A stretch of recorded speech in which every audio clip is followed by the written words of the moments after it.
Hey, it's day 29 on the Camino de Santiago, heading out of Sarriá this morning.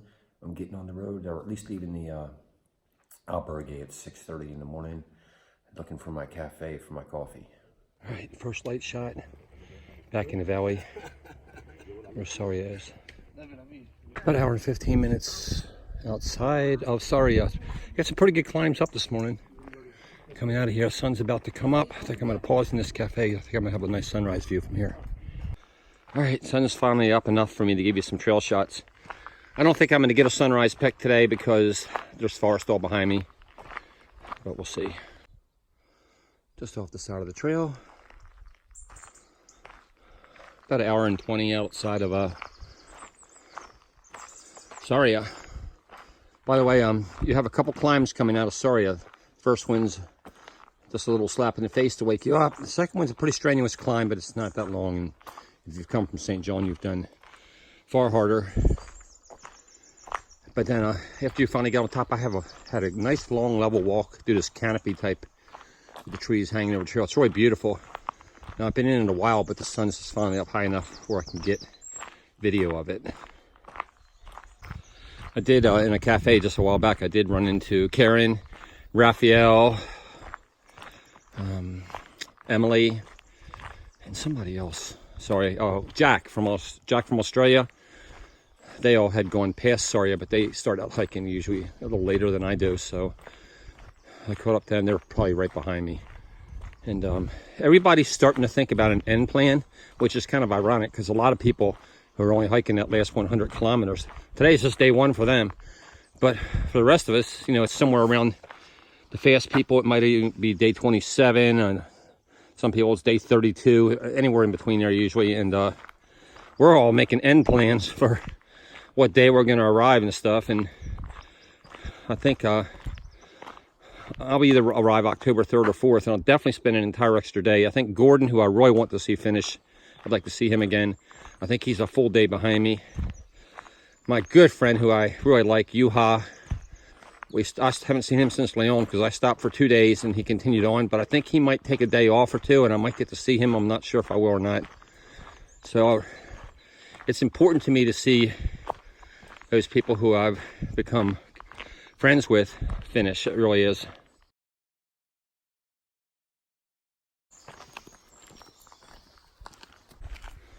All right, so I'm hiking along this morning. This Yuri just in front of me. Really light, foggy, misty rain. But I don't think it's going to be anything serious. I think the sun, as it gets up, is going to burn it off, and it's going to be a beautiful day. What's going on here is we're under these tree overhangs. Everybody's changing into rain gear. I've had my light rain jacket on, which is perfect for this. But if you have to wear a big full poncho and it doesn't have any ventilation, you're going to get real hot in this. And it's just a very light, misty rain. So some people are electing not even to use rain gear, just hike through it. But I would not want to be wearing a big heavy poncho to get me all hot and sweaty. Today was the first day. Started September 2nd, today's September 30th. When I started without a jacket because it was warmer. So when I say warmer, I'm talking like 60 degrees. So not warm, but you don't need a jacket hiking at that temperature. I just spotted this maybe 100 meters off the edge of the Camino and walked over to it. Pretty nice tree house somebody has built out here, huh? And it's the Camino's right there. All right, it says Rest in Persil. They got their own German Shepherd fleet here. Nice looking cafe, nice looking building.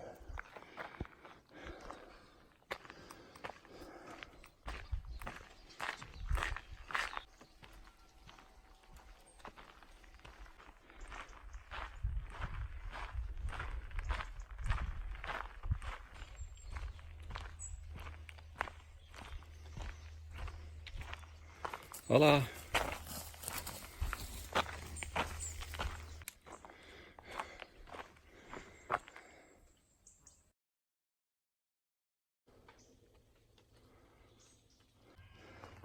Yuri coming up the hill. He sees me videotaping.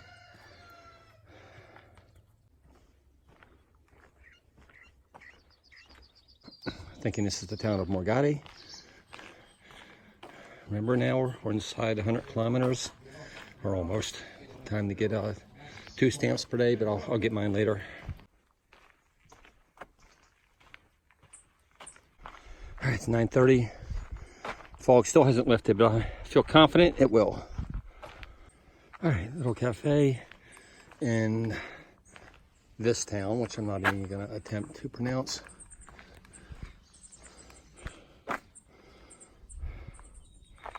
I'm moving on. All right, coming into the very small village of Marayos, almost to 100 kilometers.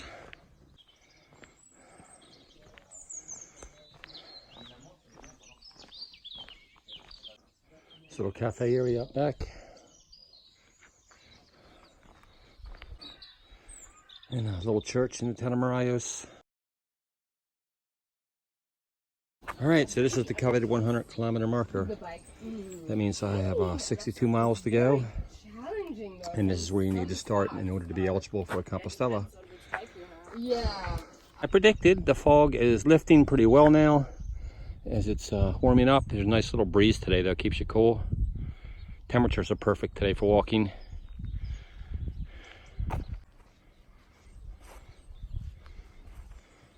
Ran into my friends again from Richmond, Virginia. They're heading down the trail and I'm stopping stopping right here. I owe them a drink, but they're leaving before I can get them a donated drink. So anyway, this is for donation. Really nice place. Great place for me to celebrate the fact that it's 10 o'clock or that I only have 100 kilometers to go with a beer and a little tapa here.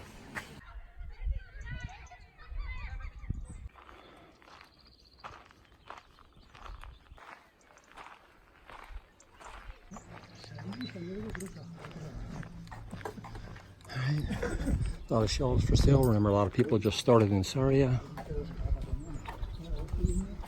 Oh, there's some pretty unique looking shells. This is between Sarriá and Portomarin. I haven't seen any shells cool like this.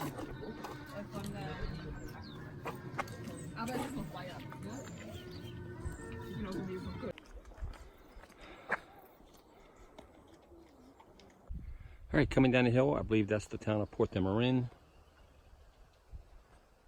Possibly, and if it is, that's where I'm probably going to stay tonight. This pub has my name on it. I'm stopping here.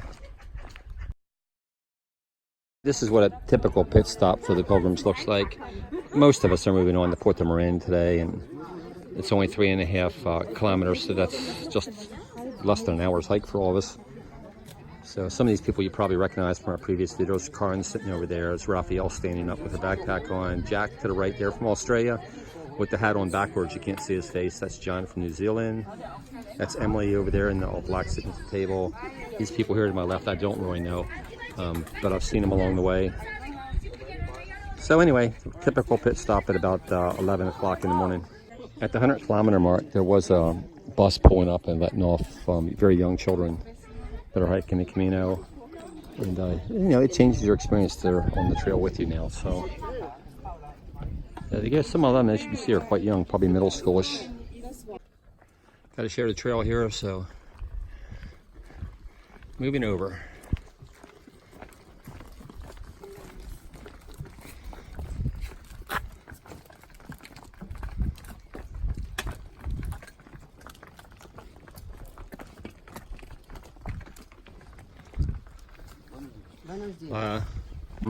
About between 3 and 4 kilometers out of Portomarin, and my plan is to stop there for tonight. There are a ton of albergues, so what I'll do is I'll stop in a bar in town, then I'll get Wi-Fi and I'll start looking at the different albergues and the comments and try to decide which one I want to stay at. Plus I look at the location as I'm actually walking in. I don't book ahead.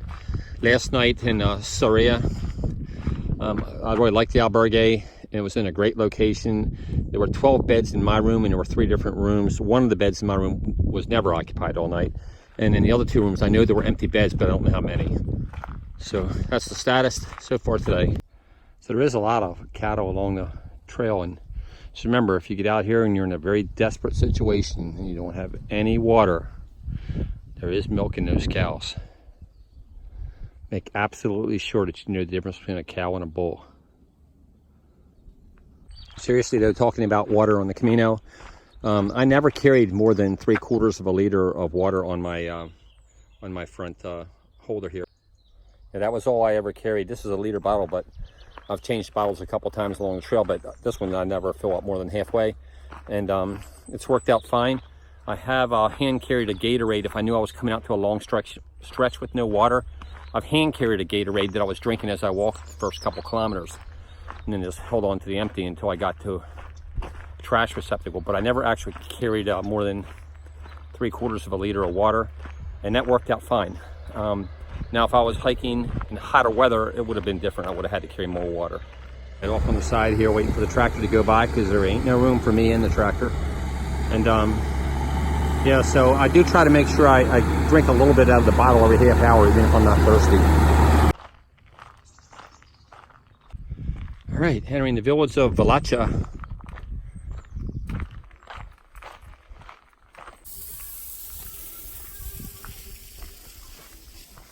This is all in Valacha. So I remember all those kids I showed you that were pretty young. I think they were like, they looked to me like they were 5th through 8th grade, most of them. It looks like there's a bus up here waiting to pick them up. They were just out for a day hike on the Camino, field trip probably. Bit of a traffic jam on the Camino ahead. What I think they're doing is driving these cows from, you know, open field to open field where the grass is growing and they have some food to eat. Looks like I was wrong about all that. The bus is actually for the cows. The cows are getting on the bus, and the kids are hiking on the Portomarin. Yeah, I don't know what the bus is for actually. Maybe this is for kids who were struggling or something. But anyway, here's the town of Portomarin in the distance. We got us a traffic jam on the Camino.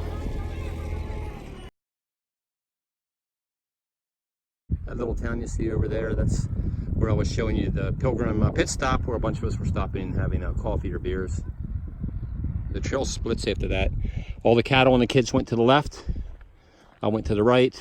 They're almost the same distance, and they all join up at the bridge going into Portomarin. So it's not a very far distance, but I did want to get away from the children and the cattle. If I had taken the other route, I would have just been right over there where you might see pilgrims walking over there. I can see them, and we just join up right down here going into Portomarin. All right, I'm almost up to the bridge that crosses over into Portomarin. All right, this is the Rio Minho.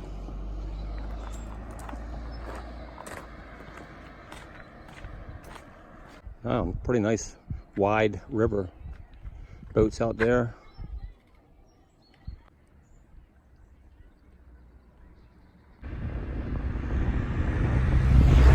All right, so coming into Portomarin, you get rewarded with these steps coming up after crossing the beautiful river. This is looking back where I came from. Oh yeah, there's a little more up.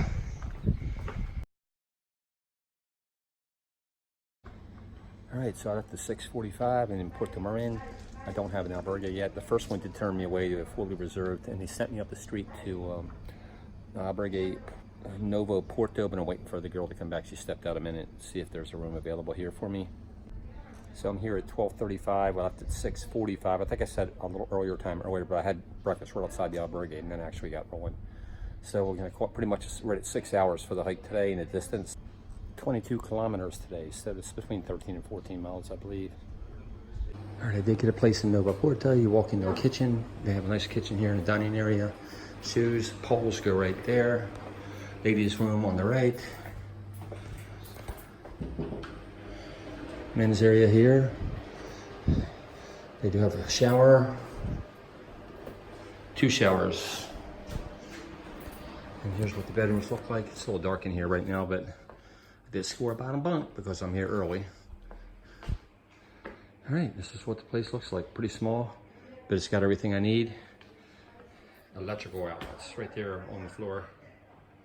This is my albergue today, Novo Porto. Seems to be pretty nice, and the cost was 10 euros. All right, so this is the central square in Portomarin. I think I pronounced that wrong. I can't even remember what town I'm in, but it's on the right day's video, so you'll know where I'm talking about.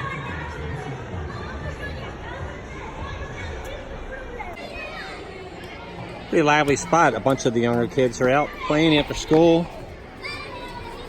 Pretty neat. I guess that's their uniforms they wear at school.